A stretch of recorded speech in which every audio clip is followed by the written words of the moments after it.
Good evening. Is it? That was my turn, right? So, Yeah. hi, it's Knights of IoT here. We've got a real spontaneous one tonight, this morning.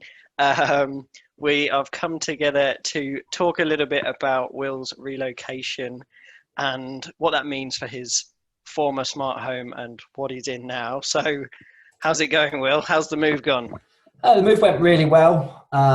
Even during COVID times, we had some great help. Weather was great, which was really good, and yeah, it went quite smoothly. Nothing too major. The van was very full though, as was all of the vehicles we brought with us. So just Nice. just about managed it. So, what did you have in your old smart home? So at Pires, we'd been there about I'd lived there about 3 and a bit years. We'd put in smart zonal heating, so you'll find our use case on that where I've done that, shown that. We had smart lighting pretty much throughout the home, all the way for all the whole downstairs. And there was a couple of rooms upstairs we hadn't done, but they didn't need it.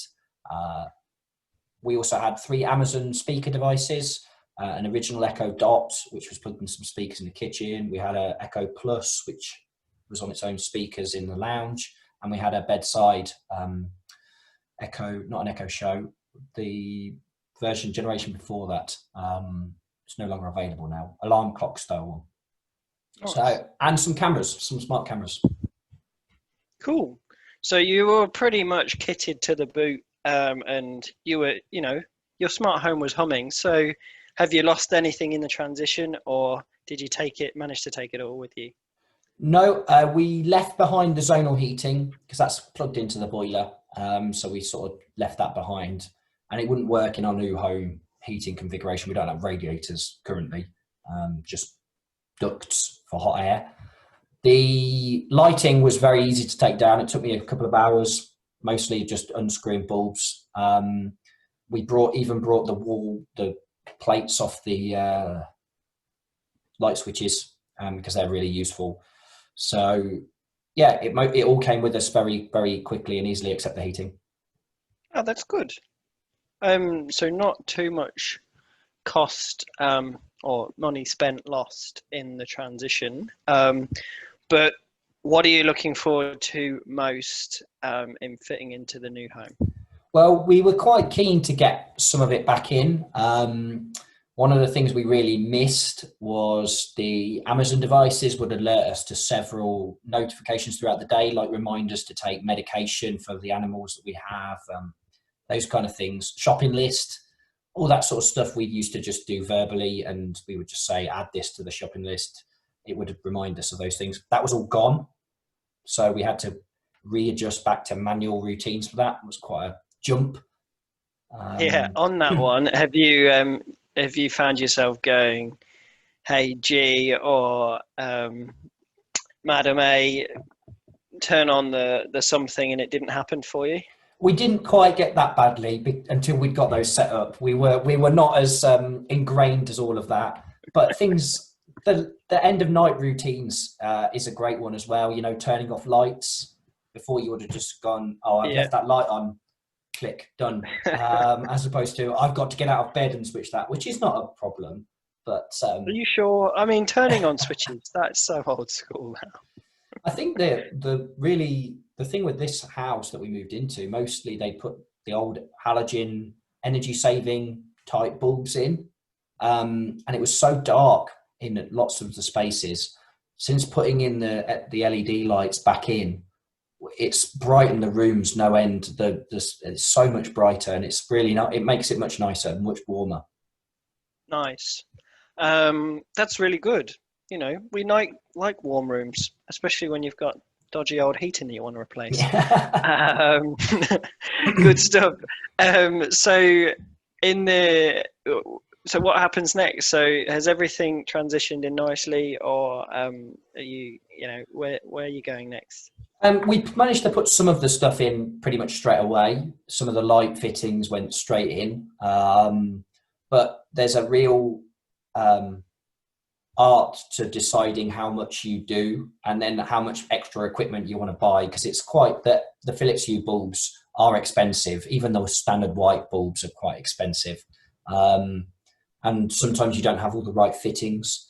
For example, our dining room at the minute there's 5 bulbs in there, and we don't have any of the right fittings. The current light socket is a G11, I think, screw bulb. We don't have any of those. So we would have to buy 5 new Hue bulbs. That would be £150 probably, something like that, just to put smart lighting in that room. So that's not necessary. It's worth noting. It's definitely worth noting that it's an upscale home move. So you've probably got a bit of extra kit that you'd like to integrate into all those extra rooms that you've got. One of the things we solved with the smart lights was in the kitchen, there's 2 strip bulb, the old strip light fluorescent tubes, and they're on different circuits, one at each end of the kitchen, which is crazy, as is most of the wiring in this entire property. But the thing is, the one by the kitchen door takes around 1 minute to 2 minutes to turn on. So you go in there late at night, switch the switch, and then you're waiting. So what we've actually done is we've put a Hue lamp with a Hue bulb in it and a motion sensor. So now we walk in and we just get some immediate light while we're waiting for that light to turn on. And that's worked really well. Sarah came up with that idea, which is great. So it shows how someone who's not intrinsically linked to this like we are, but has just absorbed this via osmosis, just gets on with it and does smart home things using the system. That's cool, and I think that reasserts the whole adaptation of your smart home. Don't get set in your ways, and you can reinvent and find a new solution for whatever your issue is. It's really solved that problem of walking into the kitchen, particularly if you're carrying something or whatever, and you hit the switch and you're like, oh, it's still dark. I'm still waiting. I'm waiting. Nice. Is there anything you'd do differently? Not Continuous yet. improvement and all. We're kind of at the point of, we wanted to do some. We wanted to put some more lighting in. One of the things that we can't do, for example, is the porch light. We want to put on a motion sensor. The motion sensors are all infrared, so they won't go through glass, and we've got a glass porch. So, for example, you won't. If you put we've only got an interior motion sensor. So, we need to buy an exterior motion sensor. That's another £40. Oh, we need to buy this bulb. That's another £25. And then you're racking up the bills very quickly. I think we've reached a nice equilibrium where we are now. That's good. You had a couple of CCTV cameras. Have you got enough coverage? We've put only one up, and we've got a second position for one. I think with 2 cameras on this property, we will. There's only one real exterior entry point to the house. Well, let's not talk about your black spots in your security coverage. I think the only thing that is with the cameras is these cameras wouldn't work really well as like doorbell cameras. You can't check simply who's out there. I think we will need a proper doorbell camera to be able to see out onto the front. At our old property, it was very easy to see straight out who was there. Here, it's a lot harder. Awesome. Well, that's great, and we'll keep checking in, see how you're getting on with your new integrations. But thanks for taking my a bit of spotlight from me. But it's good to hear how things are going, and you've transitioned into the new home. Yeah, we're excited. We've got a lot of plans. Going to try and go all electric with as much as possible. Cut off our gas supply. And I'm interested to see how that's going to work. The electric heating, the electrician was very keen about, but I'm also interested to see how that will fit into the home. Will it be as good as the last heating system we had, which we were really happy with? Awesome. Thanks a lot, Will. Thanks for tuning in, and we'll see you soon. Thanks, everybody. Good evening.